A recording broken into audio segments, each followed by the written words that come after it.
Hello, my lovely friends. It's Emma here from Just a Girl Who Loves Elvis. You know, sometimes the most beautiful stories aren't sung on a stage or shouted from headlines. Sometimes they're whispered through letters, ink on paper, sealed with love, carried across miles of distance and years of longing. Today we're opening that kind of story, the kind that lives quietly between the lines of Elvis Presley's Christmas letters. They weren't written for the world to read, and that's exactly why they feel so special. They show us not the star, but the man. So curl up somewhere cosy, hot chocolate in hand, and let's spend some time together reading between the lines of Elvis's heart.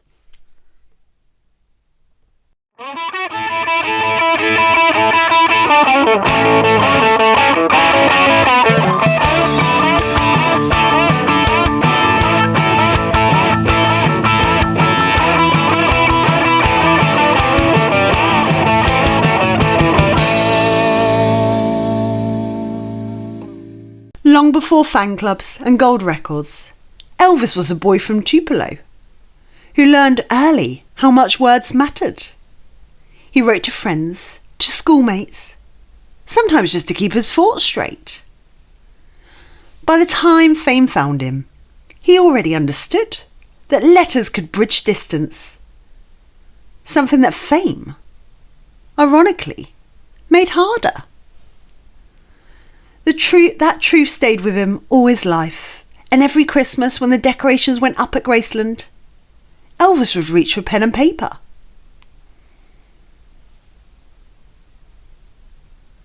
Let's start in Germany. Elvis in uniform, far from Memphis, the world still watching. His Christmas letters home were gentle and grateful. Updates about the cold, reassurance to fans that he was okay. Small jokes meant to make loved ones smile. He missed home terribly, yet he refused to sound defeated. In one, he wrote about the snow on the barracks roof and how it reminded him of powdered sugar on his mother's Christmas pies. To me, that's pure Elvis, seeing warmth wherever he could find it. When fame grew larger than life, Elvis never forgot his fans. He knew how much they wrote to him, and every December he tried to write back in spirit. He'd sign stacks of cards, sometimes thousands, each one marked, "Merry Christmas and a Happy New Year, from Elvis and the Presleys." Simple, heartfelt, never delegated. He believed fans deserved his time. In one famous message from the early 60s, Elvis thanked everyone for keeping the lights of love shining. Isn't that just so him? That sense of togetherness, like every fan was part of one big family. Not all letters were public. Some were meant only for friends, or someone he cared deeply about. He'd scribble thoughts on hotel stationery, maybe a lyric or a Bible verse. Sometimes a gentle apology, sometimes a joke.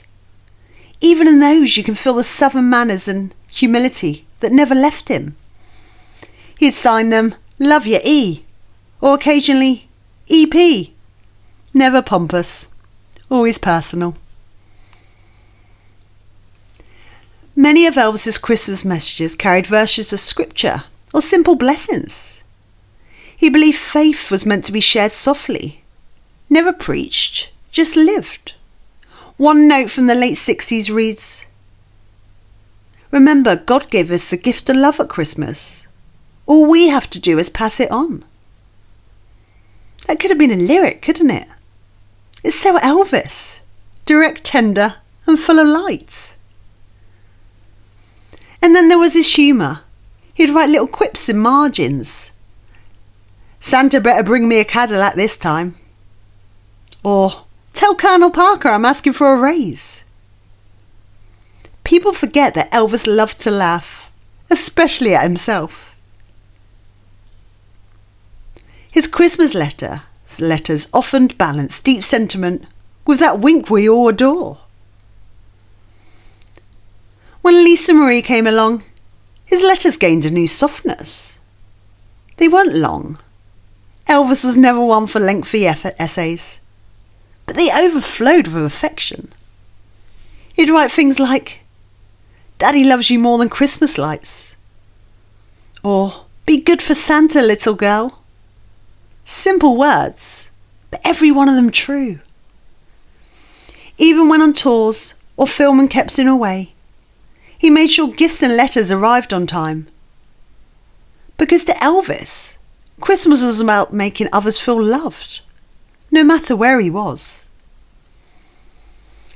Elvis also wrote cards to his staff, the Memphis Mafia, the maids, the cooks. Everyone at Graceland got something. Sometimes a personal thank you, sometimes a joke inside a card. It wasn't for publicity. It was kindness. The man who grew up with little never forgot the value of saying thank you.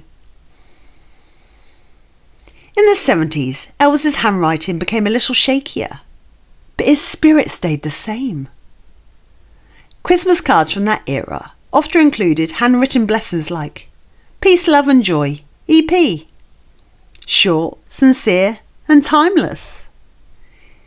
Even when he was tired, he found time to wish others well. That's what makes him Elvis. When we read his Christmas letters today, we're reminded that fame never replaced humanity. He wrote because he cared. He cared because he remembered. Letters have a heartbeat that emails never will, don't you think? Through them, we see a man who was grateful, funny, faithful, and human.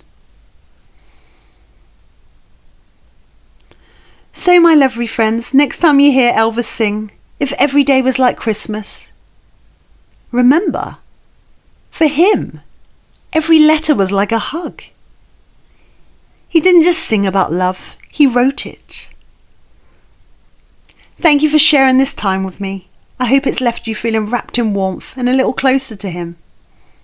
Until next time, take care of yourselves, take care of each other, and as always, Merry Elvis Christmas, everyone.